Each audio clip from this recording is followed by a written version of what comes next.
السلام علیکم ورحمۃ اللہ وبرکاتہ. إن الحمد لله نحمده ونستعينه ونستغفره ونعوذ بالله من شرور أنفسنا ومن سيئات أعمالنا. من يهده الله فلا مضل له ومن يضلله فلا هادي له. وأشهد أن لا إله إلا الله وحده لا شريك له وأشهد أن محمدا عبده ورسوله. يا أيها الذين آمنوا اتقوا الله حق تقاته ولا تموتن إلا وأنتم مسلمون.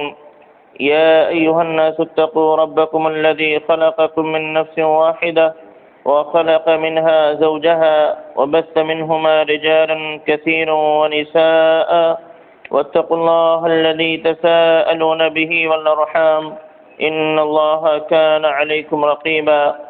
يا أيها الذين آمنوا اتقوا الله وقولوا قولا سديدا يصلح لكم أعمالكم ويغفر لكم ذنوبكم ومن يطع الله ورسوله فقد فاز فوزا عظيما. أما بعد فأعوذ بالله من الشيطان الرجيم. بسم الله الرحمن الرحيم. وأنذر عشيرتك الأقربين واخفض جناحك لمن اتبعك من المؤمنين فإن عصوك فقل إني بريء مما تعملون وتوكل على العزيز الرحيم الذي يراك حين تقوم وتقلبك في الساجدين إنه هو السميع العليم. رب اشرح لي صدري ويسر لي أمري واحلل عقدة من لساني يفقهوا قولي رب زدني علما آمين. حمد و ثنا کبریائی و بڑائی کی تمام تر قسمیں اکیلے اللہ رب العالمین کے لیے لائق و زیبا. اللہ کی رحمتیں و برکتیں نازل ہوں انبیاء کرام پر، خصوصاً آخری نبی جناب محمد رسول اللہ صلی اللہ علیہ وسلم پر، صحابہ کرام پر اور قیامت تک آنے والے مومنین پر. معزز حاضرین، جیسا کہ آپ نے سماعت فرمایا کہ آج کے درس کا عنوان ہے اے نبی صلی اللہ علیہ وسلم اپنے قرابت داروں کو ڈرائیے.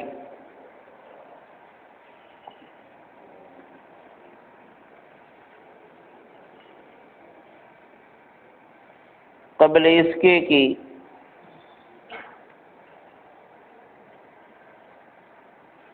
آج کے موضوع پہ روشنی ڈالی جائے، ہم اور آپ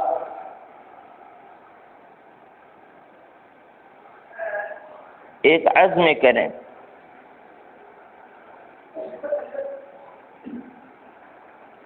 کہ آج کے درس کے بعد ہمیں کچھ نہ کچھ کرنا ہے.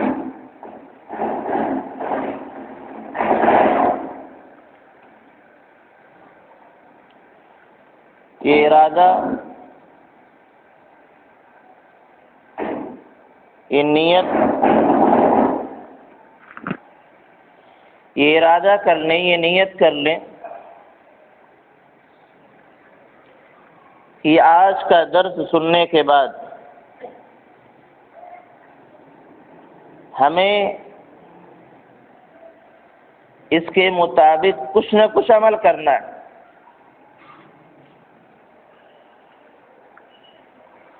تقریباً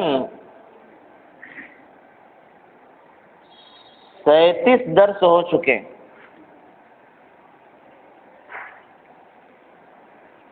جو نبی کریم صلی اللہ علیہ وسلم کی سیرت کے حوالے سے تھا.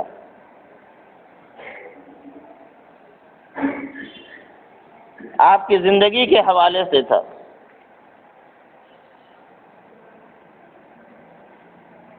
ذرا ہم غور کریں، پہلا جو درس ہوا تھا وہ یہ کہ ہمارے لیے زندگی گزارنے کے لیے کوئی اسوہ، کوئی نمونہ، کوئی آئیڈیل اگر کوئی ہو سکتا ہے تو اللہ کے نبی صلی اللہ علیہ وسلم۔ اور پھر یہ بات ہوئی تھی کہ کیوں ایسا ہے؟ دنیا میں تو بہت سارے انبیاء اکرام آئے، بہت سارے سماج سیوک آئے، بہت سارے معاشرہ کی اصلاح کرنے والے آئے، پڑھے لکھے لوگ آئے، آخر نبی آخر الزماں ہی کیوں نمونہ ہے؟ اس پر آپ کو شاید نہ یاد ہو، لیکن مجھے یاد ہے کہ مکمل 2 درس ہوا تھا، اور ہم نے عہد کیا تھا کہ ہم اور آپ اپنی زندگی کو نبی کریم صلی اللہ علیہ وسلم کی زندگی کے اعتبار سے گزاریں گے۔ تو جتنی باتیں بیان کی جا چکی ہیں، پیدائش کے بعد، نبوت سے پہلے، نبوت کے بعد، اس میں ہم نے کتنا عمل کیا یا ہم کو کتنی باتیں یاد ہیں، کم از کم غور کریں۔ اور پھر آج یہ عزم کریں کہ کچھ نہ کچھ اب کرنا ہے۔ اگر 37 درس ہم کو زیادہ فائدہ نہیں پہنچایا تو نہیں پہنچایا، اگر یہ درس فائدہ پہنچا دیا تو انشاءاللہ سب کی تلافی ہو جائے گی۔ ارادہ ہے انشاءاللہ کچھ نہ کچھ کریں گے انشاءاللہ۔ اب میں درس کی ابتدا کرتا ہوں۔ اس سے پہلے آپ نے سنا کہ اللہ رب العالمین نے اپنے نبی کو جب حکم دیا قم فانذر، اے نبی صلی اللہ علیہ وسلم آپ اٹھیں اور لوگوں کو ڈرا دیجیے، یعنی دعوت کا کام شروع کیجیے۔ نبی کریم صلی اللہ علیہ وسلم نے دعوت کا کام شروع کیا۔ مکہ کے اندر 3 مرحلے میں دعوت کا کام ہوا۔ پہلا مرحلہ خفیہ دور جو 3 سال تک چلا، جس میں چھپ چھپ کر کے اللہ کے نبی صلی اللہ علیہ وسلم اپنے قریبی لوگوں کو یا جن کے بارے میں اعتماد ہوتا کہ یہ راز کی حفاظت کریں گے اور یہ ہماری دعوت کو سمجھنے کی کوشش کریں گے، ان کے پاس جاتے، ان سے کہتے، بتاتے چھپ چھپ کر کے۔ اور یہی کام صحابہ کرام جو ایمان لا چکے تو وہ بھی کر رہے تھے۔ ابوبکر صدیق اللہ تعالیٰ عنہ، عثمان غنی اور دیگر صحابہ کرام اپنی اپنی حد تک کوشش کر رہے تھے۔ 3 سال تک یہ کام چلا۔ 3 سال کے بعد اللہ نے اپنے نبی کو فرما دیا کہ اب وہ خفیہ دور گیا، اب چھپ چھپ کر کے کام کرنے والا دور گیا۔ اب اعلان کرنا ہے، اب چلا کے بتانا ہے، علی الاعلان بات کو رکھنی ہے، اور ہر وہ ذریعہ اپنانا ہے جس کے ذریعہ سے اللہ کا پیغام عام ہو سکے۔ چنانچہ اب ظاہر سی بات ہے، یہ اعلان کرنا ہے تو ابتدا کس سے کریں؟ اعلان کرنا ہے تو ابتدا کس سے کریں؟ قوم کے لوگ ہیں، خاندان کے لوگ ہیں، پورا علاقہ ہے، ابتدا کس سے کریں؟ جو سب سے قریبی ہے وہ سب سے زیادہ حقدار۔ اللہ رب العالمین نے فرما دیا وَأَنذِرْ عَشِيرَتَكَ الْأَقْرَبِينَ، اے نبی صلی اللہ علیہ وسلم آپ اپنے قریبی رشتہ داروں کو ڈرائیے۔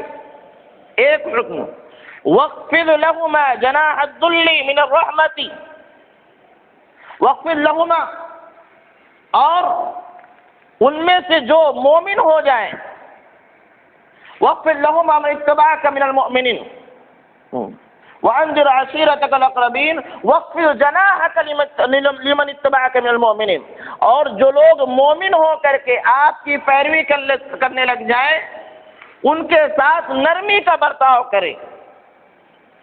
اور فَإِنْ عَصَوْكَ فَقُلْ إِنِّي بَرِيءٌ مِّمَّا تَعْمَلُونَ، رشتہ داروں میں سے، قرابت داروں میں سے جو لوگ آپ کی نافرمانی کریں ان سے برات کا اظہار کر دیجئے کہ ہمارا تمہارا کوئی معاملہ نہیں، جو عمل تم کر رہے ہو اس عمل سے ہمارا کوئی تعلق نہیں۔ اور وَتَوَكَّلْ عَلَى الْعَزِيزِ الرَّحِيمِ، اور اس ذات گرامی پر بھروسہ اعتماد کیجئے جو غالب ہے، قدرت والا ہے، طاقت والا ہے اور رحم کرنے والا ہے۔ یہ اللہ رب العالمین نے اپنے نبی کو حکم دیا۔ ظاہر سی بات ہے یہاں کچھ خدشات انسان کو لاحق ہو سکتے ہیں۔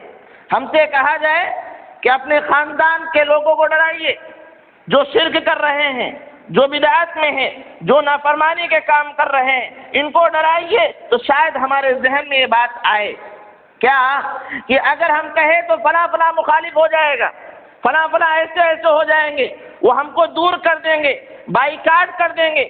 اللہ رب العالمین نے فرمایا ان کو بتا دو ہمارا تمہارا اس سلسلے میں کوئی تعلق نہیں، اور بھروسہ اللہ پر کیجیے۔ یہ لوگوں کے کٹ جانے کا، مخالفت کرنے کا، بائیکاٹ کرنے کا، اس سے ڈریے مت۔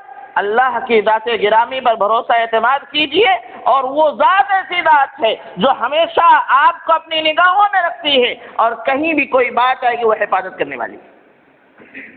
یہ پیغام اللہ کے نبی صلی اللہ علیہ وسلم کو ملا۔ کیا؟ قرابت داروں کو ڈرائیے، جو اس میں سے مومن ہو جائے ان کے ساتھ نرمی برتیے، اور جو نافرمانی کریں، آپ کی بات کو نہ مانے، ان سے برات کا اظہار کر دیجئے، اور اگر ڈر یہ لگے کہ یہ فلاں کٹ جائیں گے، فلاں کٹ جائیں گے، تو اللہ پر بھروسہ کیجیے۔ یہ حکم ملا۔ نبی کریم صلی اللہ علیہ وسلم نے اس حکم پر کیسے عمل کیا آپ نے، اور اسی طریقے سے ہمیں اور آپ کو عمل کرنا ہے جیسے آپ نے کیا۔ دعوت کے کام میں ہمارے لیے اسوہ اور نمونہ اگر کوئی ہے تو اللہ کے نبی صلی اللہ علیہ وسلم ہے۔ ہم کو دعوت کا کام کرنا ہے کیسے؟ جیسا کہ اللہ کے نبی صلی اللہ علیہ وسلم نے کیا۔ ہم کو اپنے خاندان میں کرنا ہے کیسے؟ جیسا اللہ کے نبی صلی اللہ علیہ وسلم نے کیا۔ حضرت علی رضی اللہ تعالیٰ عنہ فرماتے ہیں کہ جب یہ آیت کریمہ نازل ہوئی تو اللہ کے نبی صلی اللہ علیہ وسلم نے خاندان کے لوگوں کو جمع کیا، فاجتمعوا، اور وہ لوگ جمع ہوئے، تقریباً 30 لوگ جمع ہو گئے، 30۔ اور جمع ہونے کے بعد فاکلوا وشربوا، کھائے پیے، یعنی اللہ کے نبی صلی اللہ علیہ وسلم نے دعوت کا کام کیا۔ کیا؟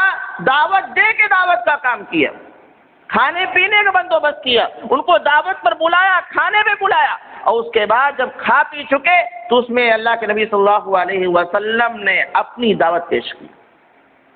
کھانے کی دعوت کے بعد دین کی دعوت، اور فرمایا کہ تم میں سے کون شخص میرے دین کا حمایتی بنتا ہے، کون شخص میرے ساتھ آنے کا وعدہ کرتا ہے۔ اگر کوئی شخص ایسا ہے تو وہ شخص یکون معی فی الجنہ، وہ میرے ساتھ جنت میں ہوگا، اور میں اس سے پہلے اگر چلا گیا تو میرے اہل میں، میرے خاندان میں وہ میرا جانشین ہو جائے گا۔ یہ اللہ کے نبی صلی اللہ علیہ وسلم نے حکمت دیکھیے۔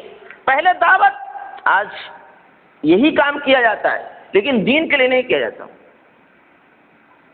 یہی دعوت کا کام کیا جاتا ہے، کھانے پینے کا بندوبست کیا جاتا ہے، لیکن دین کے لیے نہیں کیا جاتا ہے، کسی اور چیز کے لیے۔ ہمیں کسی پارٹی سے بات کرنی ہے، سودے کو طے کرنا ہے، تو ہم اس کے لیے کسی ہوٹل میں بیٹھتے ہیں، ڈھابے میں لے کے جاتے ہیں، اس کے لیے انتظام کرتے ہیں کہ معاملہ طے پا جائے۔ اللہ کے نبی صلی اللہ علیہ وسلم نے اس وسیلے کو، اس ذریعے کو استعمال کیا دین کے لیے، تو ہم تمام اس کا اہتمام کریں۔ چنانچہ اللہ کے نبی صلی اللہ علیہ وسلم نے پوچھا کہ میرے خاندان کے لوگ جمع ہو، یہ بتاؤ کہ میرے دین کے سلسلے میں کون میرا حمایتی بنتا ہے؟ کوئی نہیں کھڑا ہوا، صرف ایک ذات گرامی، اور وہ بھی جو بہت چھوٹے تھے، تقریباً 13 سال کے رہے ہوں گے، حضرت علی رضی اللہ تعالیٰ عنہ۔ کہا اللہ کے نبی صلی اللہ علیہ وسلم، میں آپ کا حمایتی بنتا ہوں، میں آپ کا ساتھی بنتا ہوں۔ خاندان کے لوگوں نے دیکھ کر ہنسا، یہ بچہ اور حمایتی بن رہا ہے۔ ضرورت پتہ یہ چلا کہ حمایتی بھی تلاش کرنا چاہیے، دین کے کام میں اپنا کوئی ساتھی، کوئی مددگار تلاش کرنا چاہیے۔ اللہ کی ذات تو ہے یہ، اس کا انکار نہیں، لیکن ظاہری طور پر کوئی حمایتی تلاش کرنا چاہیے۔ جب حضرت علی رضی اللہ تعالیٰ عنہ کھڑے ہوئے اور کہا انا، میں آپ کا حمایتی بن رہا ہوں، لوگوں نے مذاق اڑایا، یہ بچہ اور اس طرح کی بات۔ اسی مجلس میں ابو طالب نے کہا تھا کہ میں تمہاری دعوت سے تو متفق نہیں ہوں، تمہاری بات سے تو متفق نہیں ہوں، البتہ ہاں یہ ہے کہ تم کام کرو، ہم تمہارا ساتھ دیں گے۔ ایک حمایتی ملا، ایک تو مسلمانوں میں سے ملا حضرت علی رضی اللہ تعالیٰ جو پہلے سے مسلمان ہو چکے تھے، اور ایک کفار میں سے ملے حضرت ابو طالب جو مسلمان نہیں ہوئے تھے۔ جب حمایتی مل گئے، اللہ کے نبی صلی اللہ علیہ وسلم نے مزید آگے قدم بڑھایا۔ عبداللہ بن عباس اللہ تعالیٰ عنہما کی روایت فرماتے ہیں کہ لما نزلت هذه الآية وأنذر عشيرتك الأقربين، جب اللہ رب العالمین کی جانب سے یہ آیت کریمہ نازل ہوئی وأنذر عشيرتك الأقربين کہ اپنے قرابت داروں کو ڈرائیے، تو اللہ کے نبی صلی اللہ علیہ وسلم ایک دن نکلے اور صعید الى الصفا، صفا پہاڑی پر چڑھے اور وہاں سے اعلان کیا یا صباحا۔ یہ اعلان، یہ الفاظ ایسے موقع پہ کہے جاتے تھے کہ جب کوئی خاص بات ہوا کرتی تھی تب اس طرح کی بات کوئی چڑھ کے اعلان کرتا تھا، اور لوگ سمجھتے تھے کوئی خطرے کی گھنٹی، لہذا پہنچو یا صباحا، اور تمام لوگ پہنچے، یہاں تک کہ جو لوگ کمزور تھے پہنچ نہیں سکتے تھے، انہوں نے اپنا قاصد بھیج دیا، غلام بھیجے، جاؤ دیکھو کیا بات۔ چنانچہ جب پہنچتے ہیں تو پہنچنے کے بعد اللہ کے نبی صلی اللہ علیہ وسلم اسی پہاڑی سے، صفا پہاڑی سے، آج جو لوگ حج عمرہ کرنے جاتے ہیں وہاں سے گزرتے ہیں، صفا مروہ کا سعی کرتے ہیں، وہی صفا پہاڑی ہے۔ اللہ کے نبی صلی اللہ علیہ وسلم نے فرمایا کہ لوگو ارأیتم ان اخبرتکم ان قیلا تخرج من سفح هذا الجبل، کہ تمہارا کیا خیال ہے اگر میں یہ بات کہوں تمہارے سامنے کہ اس پہاڑ کے پیچھے ایک لشکر چھپا ہوا ہے جو عنقریب نکل کر تم پر حملہ آور ہونے والا ہے، تم پر حملہ کرنے والا ہے، تم کیا کہو گے؟ یعنی میری بات کو مانو گے، اس کو سچ مانو گے یا جھوٹ مانو گے؟ تمام مجمع جتنے لوگ اکٹھا تھے، تمام کا تمام لوگوں نے بات کہا کہ ما جربنا کذبا، کہ ہم سچ مانیں گے، اس لیے کہ ہم نے کبھی آپ سے جھوٹ کا تجربہ ہی نہیں کیا، کبھی ہم نے سنا ہی نہیں کہ آپ جھوٹ بولتے۔ دوسری روایت میں ما جربنا الا صدقا، کہ ہم نے کبھی آپ کو سچ کے علاوہ کسی اور کا تجربہ ہی نہیں کیا۔ تو جب یہ معاملہ خبر دیں گے کہ اس پہاڑ کے پیچھے کوئی فوج چھپی ہوئی ہے تو ہم کیوں کر آپ کو جھٹلا سکتے ہیں؟ یہاں سے یہ بات پتہ چلی کہ آدمی کو اپنا اخلاق، اپنا کردار ایک داعی کو بنا کے رکھنا چاہیے، اور اسی اخلاق اور کردار کو پیش کرنا چاہیے کہ لوگوں میں ایک بات کہتا ہوں، میں ایسی بات کہتا ہوں، لیکن کیا میرے بارے میں تم کو شک ہے؟ میرے اخلاق کے بارے میں سچ ہے؟ میں کبھی جھوٹ بولا ہوں کیا جو اس معاملے میں جھوٹ بولوں گا؟ اللہ کے نبی صلی اللہ علیہ وسلم نے اپنی پوری زندگی کو داؤ پہ لگا دیا دعوت کے لیے، کہ دیکھو میری پوری زندگی تمہارے سامنے، میں ایک بات کہتا ہوں کہ اگر اس پہاڑ کے پیچھے لشکر چھپا تم مانو گے کہ نہیں مانو گے؟ سب نے کہا مانوں گا۔ ما جربنا کذبا، ہم نے کبھی جھوٹ کا تجربہ ہی نہیں کیا، یعنی آپ نے اپنی پوری زندگی کو داؤ پہ لگا دیا۔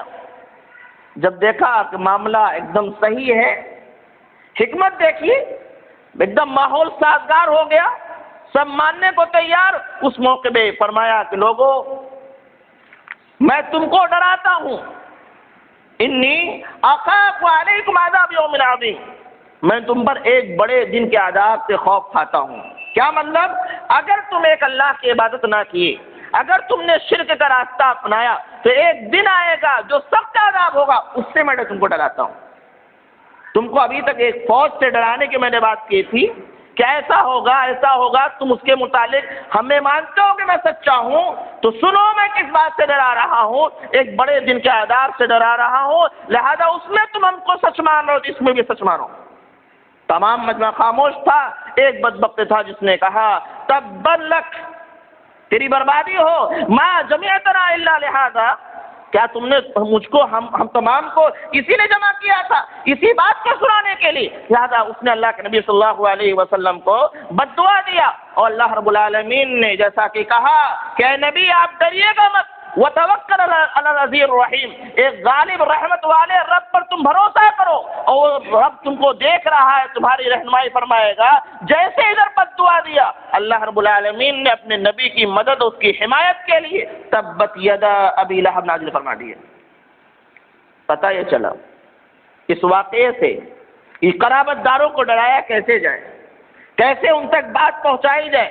اللہ کے نبی صلی اللہ علیہ وسلم کو یہ خوف تھا کہ لوگ مجھ کو جھٹلا دیں گے، یہ ایسا تھا کہ ابھی تک ہم کو امین صادق کا خطاب ملا کرتا تھا، اچھا کہا جایا کرتا تھا، لیکن جب یہ میں دعوت پیش کروں گا لوگ جھٹلائیں گے۔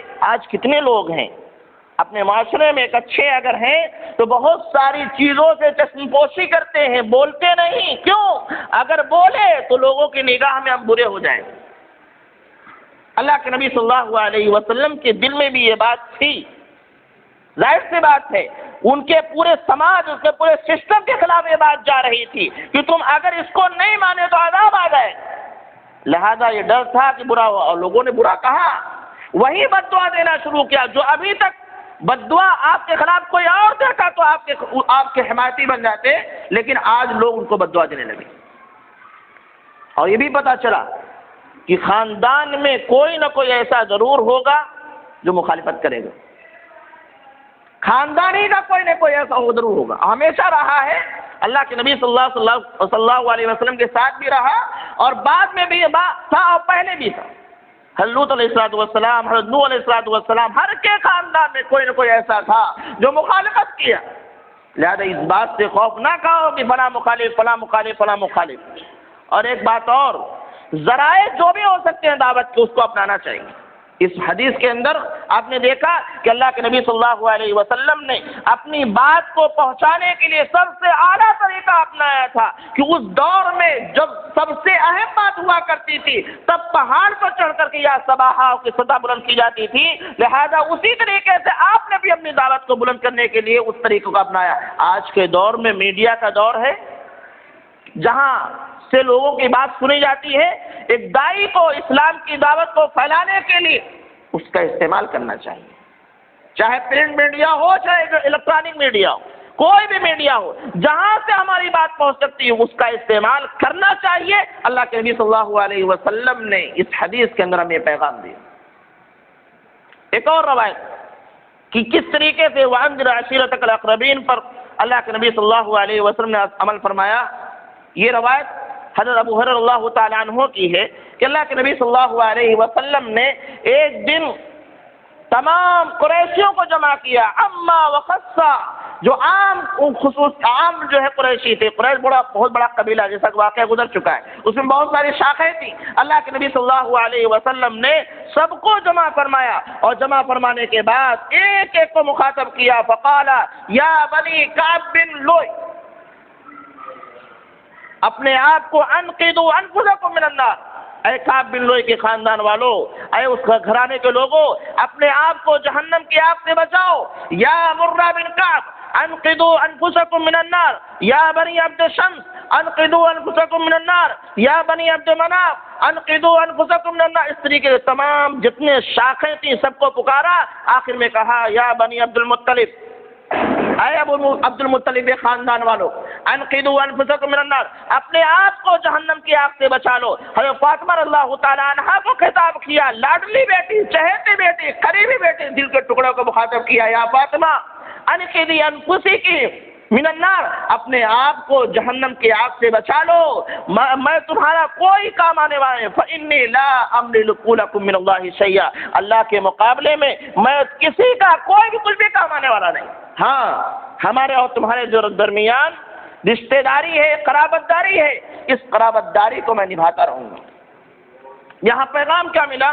پیغام یہ ملا کہ آدمی کو حق بات کہنا چاہیے، سنانا چاہیے، اور بالکل واضح کر کے بتا دینا چاہیے کہ بھائی میں عالم ہوں، میں فلاں ہوں، میں فلاں ہوں، میں فلاں ہوں، ٹھیک ہے، ہم نماز پڑھتے، روزہ پڑھتے، حج کرتے ہیں، زکوٰۃ سب کرتے ہیں، نیکی تمام کر، لیکن یہ مت سمجھنا کہ ہم قیامت کے دن تمہارے کچھ کام آ جائیں گے۔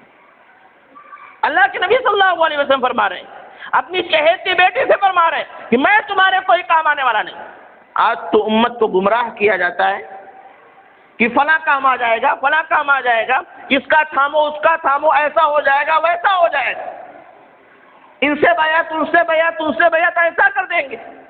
اللہ کے نبی صلی اللہ علیہ وسلم سے بڑھ کر کوئی پیر نہیں ہو سکتا، آپ سے بڑھ کر کوئی امام نہیں ہو سکتا، آپ سے بڑھ کر کوئی عالم نہیں ہو سکتا، آپ سے بڑھ کر اللہ کی نگاہ میں کوئی برگزیدہ محبوب نہیں ہو سکتا۔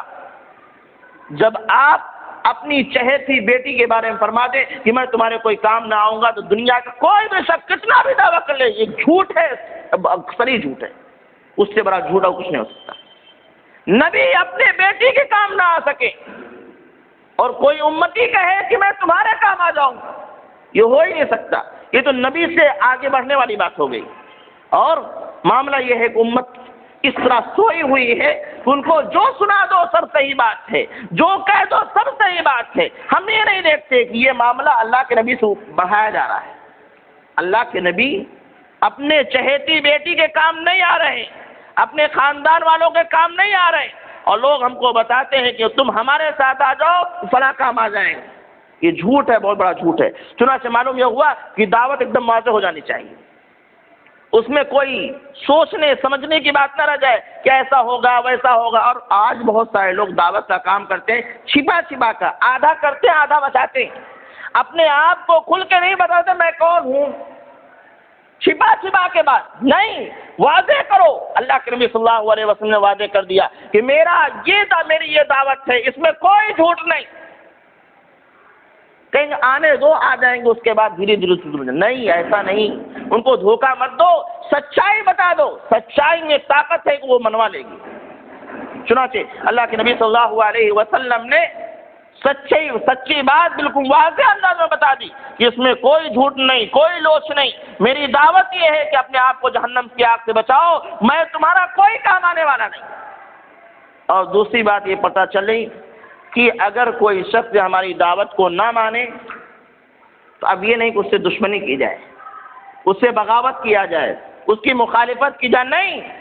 اگر وہ شرک کر رہا ہے تو شرک کے کام سے برات کا اظہار، بدعت کر رہا ہے بدعت کے کام سے برات کا اظہار، اس سے ہمارا کوئی تعلق نہیں۔ لیکن رشتہ داری اگر ہے تو رشتہ داری کو نبھانا ہوگا۔ اللہ کے نبی صلی اللہ علیہ وسلم نے فرمایا ان لکم رحما سابلھا ببلالھا، کہ لیکن یہ تمام باتیں اپنی جگہ، یہ آخرت میں کوئی کام آنے والا نہیں، لیکن دنیا کے اندر جو رشتہ داری ہے اس رشتہ داری میں جتنا ہو سکتا ہے میں اس کو برتوں گا۔ لہذا معلوم ہوا کہ دعوت کی بنیاد پر دشمنی نہیں ہونا چاہیے، عداوت نہیں ہونی چاہیے، نفرت نہیں ہونی چاہیے۔ اپنی بات کو رکھیے اور اس کے بعد مانے تو ٹھیک ہے، نہیں مانتے تو ان کے کام سے برات کا اظہار کیجیے، لیکن رشتہ داری کو برقرار رکھیے۔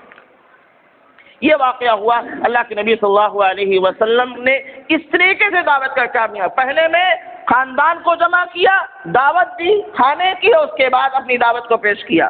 دوسرے میں تمام پورے لوگوں کو جمع کیا صفا پہاڑی پر چڑھ کر کے، اور تیسرے میں خصوصی طور پر اپنے خاندان کے لوگوں کو پھر جمع کیا کہ کہیں لوگوں کو یہ خدشہ نہ ہو جائے کہ ہمارے خاندان کا نبی ہے، آگے چل کر کے مانے تو ٹھیک ہے، نہیں مانے تو خاندان کا بخشوا لے گا۔ ایسا کچھ نہیں۔ بہت سارے لوگ کہتے ہیں کہ حافظ 40 کو بس بخشوا لے گا۔ وہ تمام باتیں وہ ٹھیک ہوں گی، پہلے عمل، اس کے بعد ہی بات بنے گی۔ اللہ کے نبی صلی اللہ علیہ وسلم بھی سفارش کریں گے، اور سن لیجیے یہ مسئلہ، اللہ کے نبی صلی اللہ علیہ وسلم سفارش کریں گے، اور اللہ کے نبی نے اپنی وہ دعا، محبوب دعا جو قبول ہو چھپا کے رکھی ہے، اسی لیے کہ اپنی امت کی سفارش کے لیے میں دعا کروں گا۔ لیکن ہر ایک کے لیے سفارش نہ ہوگی، بلکہ اللہ رب العالمین جس سے راضی ہوگا، جس کے عمل سے راضی ہوگا، تھوڑی بہت کوتاہی ہوگی، اللہ کے نبی کو اجازت، اللہ کے نبی سفارش کرنے میں بخشش ہوگی، سب کے لیے نہیں۔ ورنہ حضرت فاطمہ کے بارے میں جملے نہ استعمال کرتے۔ لہذا معلوم ہوا کہ دعوت کا کوئی بھی طریقہ ہو سکتا ہے، اس کو ہم عام کریں، بتائیں، اور اس کے بعد سب سے پہلی چیز یہ کہ ہمیں دعوت کا کام اپنے گھر سے شروع کرنا چاہیے۔ اپنے قریبی کو، جو جتنا قریبی ہے اتنا اس کو دعوت دی جائے۔ ایسا نہ ہو کہ چراغ تلے اندھیرا، چراغ جل رہا ہے، روشنی دور دور تک تو پھیلی ہوئی ہے لیکن اس کے نیچے اندھیرا، ایسا نہیں، بلکہ آپ دعوت کا کام کرو جس طریقے سے آپ باہر دعوت کا کام کرتے ہو، ہر ایک چیز پر لوگوں کو بتاتے ہو کہ حدیث یہ ہے، قرآن کی آیت یہ ہے، ایسا ہے ویسا ہے، تمام باتیں بتائیے، لیکن ابتدا اپنے گھر سے کیجیے۔ کہیں ایسا نہ ہو کہ آپ باہر دعوت کا کام کر رہے ہیں، تقریریں کر رہے ہیں، لوگوں کو مل رہے ہیں، ملا رہے ہیں، جوڑ رہے ہیں، سب کچھ کر رہے ہیں، اور پتہ چلا گھر میں معاملہ اسی طریقے سے ہے۔